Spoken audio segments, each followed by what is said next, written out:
Guys আজকের ভিডিওটা আমি সন্ধ্যেবেলা থেকে শুরু করছি, যেদিন বিরিয়ানি খেতে গেছিলাম। আর ঠিক এরকম মেকআপ করে গেছিলাম, অ্যাজ ইট ইজ রয়েছে, সেটাই তোমাদেরকে শেয়ার করছিলাম।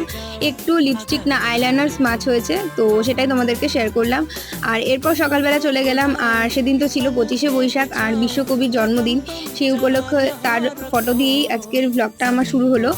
আর এরপর তো লেবু মধুর জল খেয়ে নিয়েছিলাম, তারপরে বেলের শরবতও খেয়েছিলাম। আর বেলের শরবতের রেসিপিটা আমি শর্টসে দিয়ে দিয়েছি, তোমরা প্লিজ চেক আউট করে নিও।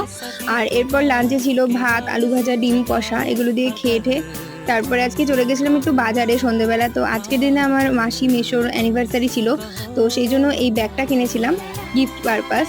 তো এই যে দেখতেই পাচ্ছ। তো তারপরে বাড়ি এসে গ্রিন টি খেয়ে নিয়েছিলাম। এরপর তো যাই হোক, এই অ্যানিভার্সারি উপলক্ষে এই এগরোলটা ছিল, আর দারুণ ছিল এগরোলের টেস্টটা। তো এটা দিয়ে আজকে আমার ডিনারটা কমপ্লিট করেছি। তো কেমন লাগলো আমার ব্লগটা তোমরা কিন্তু অবশ্যই কমেন্টে জানিও। তো টাটা, দেখা হচ্ছে পরের ব্লগে।